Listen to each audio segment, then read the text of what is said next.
La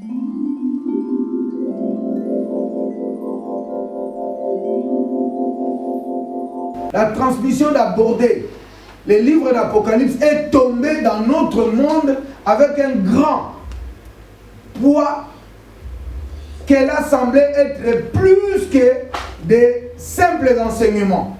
Mais elle ressemblerait à une rencontre authentique. Donc c'est comme si les choses que nous avons entendues d'aborder les livres d'Apocalypse, c'était une transmission des choses. Ce n'était pas un simple enseignement qu'on écoutait, mais c'est comme si on vous donnait les capacités, on vous remet des choses. Donc ça veut dire qu'en l'écoutant, ça nous a amené dans une position de fonctionnement, je dirais, comme on dit, la révélation est donnée pour le fonctionnement. On comprend? Donc voilà. Il est clair qu'avec toutes ces puissantes instructions, c'est comme si Dieu lui-même est descendu parmi nous et le domaine élevé est devenu accessible à nous. Donc, quand on parle compréhension, c'est qu'avec ces enseignements, c'est comme si le domaine élevé nous est accessible. Pourquoi? C'est comme si les choses qui étaient cachées, on vous a révélé ça. Donc, Dieu est venu dévoiler, de libérer quelque chose qui nous permet maintenant, au lieu de voir les choses avec beaucoup de calculs, de peur, de doutes, des hésitations, mais la clarté, ça nous a rendu capables de comprendre maintenant comment accéder, comment vivre ce temps-là que nous vivons. Donc notre et met ça en parallèle avec ce qui s'est passé avec Moïse et les enfants d'Israël sous la montagne de Sinaï. Qu'est-ce qui s'est passé dans la montagne de Sinaï? Dieu appelle Moïse pour monter sur la montagne et en même temps Dieu lui-même descendait pour écrire et donner à Moïse les tablets de commandement. Vous savez, quand Dieu a demandé à Moïse de monter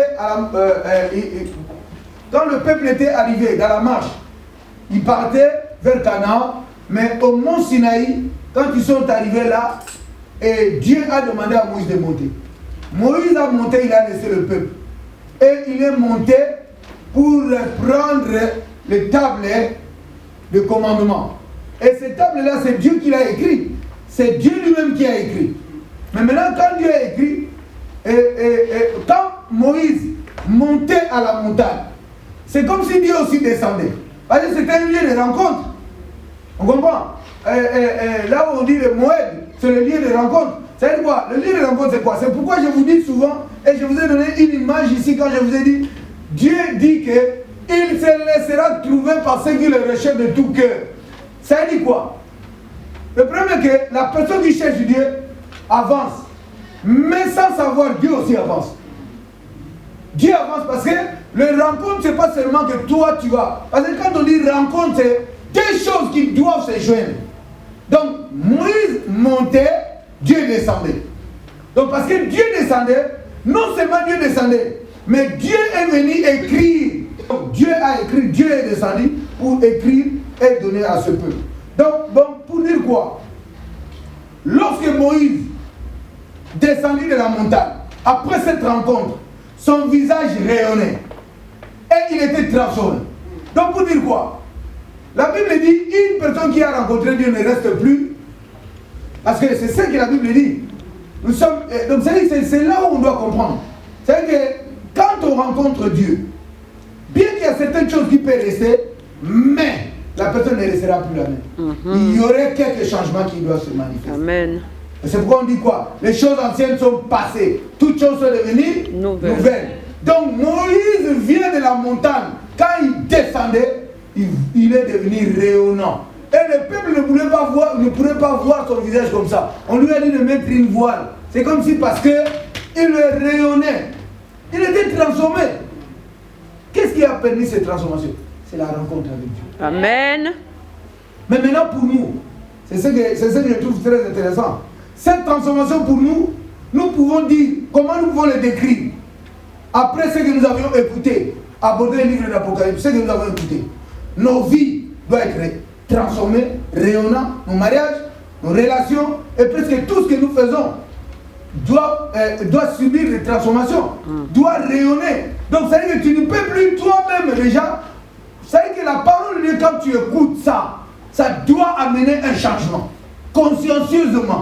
Et après aussi, dans la posture, dans la manière. Parce que les choses de Dieu, c'est quoi? Quand toi, dans ton esprit, tu laisses que non, tout c'est Dieu qui va faire. Et tu n'es responsable de rien. Mais or, quand tu deviens responsable, tu commences à faire les choses avec attention. Amen. Tu te bats pour ne plus décevoir Dieu. C'est-à-dire que la considération que tu as de Dieu change ta posture.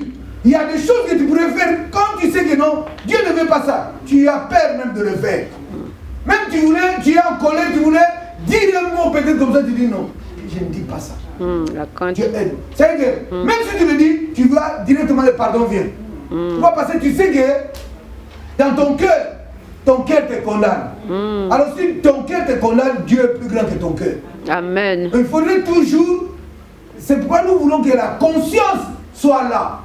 Parce que beaucoup de gens, quand nous vivons ensemble, chacun veut penser que c'est lui qui voit mieux et c'est lui qui comprend. L'autre aussi, c'est pourquoi je vous dis toujours, entre celui qui comprend et celui qui ne comprend pas, celui qui ne comprend pas aussi croit comprendre. Mais or, comme je disais tout à l'heure, pourquoi je parle d'égaliser la compréhension? Parce que si nous tous, on cadre les choses, tout le monde doit s'emboîter. Tout le monde doit être dans le cadre. Ça serait plus moi, ça serait plus toi, mais ça sera le cadre qui est en train de nous cadrer. Donc c'est pourquoi on va mettre les choses correctement. Et c'est la parole de Dieu qui nous cadre. Alors on voit aussi la parole de Dieu. Parce que la parole de Dieu, chacun aussi tire ça à sa manière. Nos activités, nos attitudes, nos comportements, comment les gens voient, comment les gens... Pourquoi? Parce que nous avons rencontré Dieu. Donc pour Moïse, c'est juste une illustration, une image. Mais nous devons réaliser ça différemment. Comment nous pouvons vivre avec les autres, comment nous devons fonctionner. Et ça c'est des choses très importantes. Parce qu'il y a des choses que Dieu attend de nous, en tant que communauté. Si nous arrivons à comprendre ça bien, et nous verrons voir la gloire de Dieu.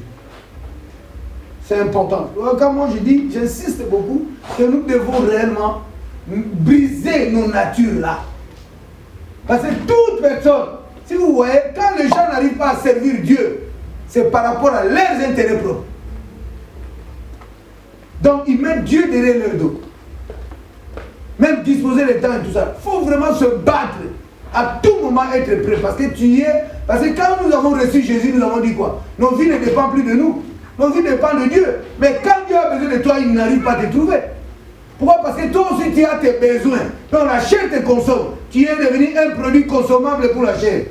Mais or nous devons faire pour être consommés par Dieu. C'est Dieu qui doit prendre ces révélations-là est venu pour nous amener réellement à être transformés, à vivre réellement correctement dans les choses qui arrivent. Que nous ne puissions pas avoir peur, mais nous pouvions avoir une bonne posture. Mais de toute façon, ce n'est pas seulement cette partie-là, mais de toute la parole de Dieu. De toute la parole de Dieu. Mais maintenant, c'est vrai que nous, la congrès nous donne le contexte, nous donne la compréhension, nous donne. Mais moi, je dis, depuis le commencement jusqu'à aujourd'hui, nous sommes obligés de devenir ce que Dieu veut. Donc, la seule chose, c'est quoi? Être flexible. Parce que chaque personne va voir aussi sa nature pour essayer de discuter. Si nous discutons sur base de quoi? De nos natures, de nos comportements, ou nous devons tous nous emboîter à ce que Dieu dit. Cela nécessite à changer nos comportements, à croire réellement ce que Dieu veut et à devenir ce que Dieu veut que nous soyons. Donc voilà un peu, Dieu qui donne l'orientation, c'est Dieu qui donne la direction. Nous devons nous soumettre, mais le problème c'est quoi? Des fois nous avons l'impression d'écouter Dieu, mais dans le fonctionnement, c'est notre fonctionnement qui reste toujours en exergue. Donc ça veut dire quoi? Nous pensons, des fois, dire les choses de Dieu bien, consciencieusement. Nous souhaitons bien aussi pour les autres. Des fois nous sommes rigides vis-à-vis des autres. Mais en même temps nous-mêmes, c'est comme si en nous n'arrivons pas réellement à activer ce qu'il y a. Mais il y a une chose, moi j'aimerais vraiment que ça soit un déclic. Que chaque personne puisse comprendre que quand tu es là, il faut vraiment qu'il y ait un changement. Quand tu es dans le Seigneur, c'est-à-dire que quand la Bible dit que toutes choses anciennes sont parties, il y a des choses que tu étais, tu ne dois plus l'être. C'est-à-dire que même tes priorités, même ton fonctionnement, tu dois d'abord privilégier celle de Dieu. La chose de Dieu. Mais maintenant, les gens, des fois, ils commencent à voir faire des choses de Dieu, ça devient lourd.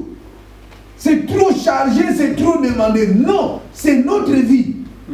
Donc, c'est-à-dire que c'est là où il faut être flexible réellement, mais c'est un travail aussi. Mais le travail, quand je dis toujours, ça commence par le déclic, la prise de conscience. La prise de conscience, si toi tu connais, moi, toutes ces choses-là, j'ai commencé déjà à me poser la question entre tout ce qui est autour de moi et Dieu. Ma relation. Est-ce que je le fais pour faire plaisir aux gens ou pour que j'ai les choses du monde ou pour que non. Mais c'est parce que j'ai pris conscience que quand j'ai donné ma vie à Dieu, donc ça veut dire que ce n'est plus moi-même qui gère ma vie, mais c'est Dieu maintenant qui gère. Amen. Alors maintenant je dois analyser la parole de Dieu dans chaque contexte de ma vie. Je dois chercher à savoir qu'est-ce que la parole de Dieu me dit par rapport à ça. Mais ce qui va t'aider, c'est parce que tu as beaucoup d'informations. Tu dois avoir l'information qui va t'aider à chaque situation. Tu vas l'amener sur ce que Dieu dit. Comment Dieu, si Dieu était à ta place, comment Dieu demande de gérer cette situation. C'est là où tu verras, il y a des choses, c'est ce que je vous ai dit même le vendredi. Servir les gens, ce n'est pas une faiblesse. C'est à ça que nous sommes appelés. Mais maintenant, la nature charnelle te dit non. Si tu fais ça, les gens vont jouer avec ça. Les gens vont... mais les gens là n'ont rien. Moi, je suis un donneur. Je suis appelé à donner. Je ne me fatiguerai pas de le faire. Mais parce que ça devient ma nature. Donc, je vis que dans ça par l'esprit. Parce que vous ne savez pas comment demander, mais le Saint-Esprit sait. C'est pourquoi nous voulons dire à Dieu, nous voulons nous soumettre à toi. Que le Saint-Esprit intercède, que le Saint-Esprit intercède par des soupirs inexprimables, qui interpelle, qu'il intercède auprès de Dieu pour nous, et qu'il active les dimensions de Dieu en nous, et que tout ce qui était endormi puisse être réveillé, pour que toutes les dimensions de Dieu en nous soient réellement en ébullition, pour que nous puissions refléter la gloire de Dieu, être réellement les enfants de Dieu, fonctionner comme Dieu veut, être comme Dieu veut. Et toutes ces choses, nous devons prier par l'Esprit. Nous devons demander l'aide du Saint-Esprit. Nous allons réellement permettre à que ce lieu, que ces anges environnent ces lieux, car les anges sont des êtres spirituels. Nous voulons, oh Dieu, que lui seul puisse nous booster et que tout ce que nous allons faire soit fait selon la conduite du Saint-Esprit. Élevons nos voix et prions en fait que cette puissance puisse nous booster encore davantage, non seulement pour que nous soyons, pendant que nous sommes ici, mais tout le restant de nos vies, dans nos conduites, dans nos études. Sois béni mon Dieu, sois loué le roi, sois glorifié mon Dieu mon roi.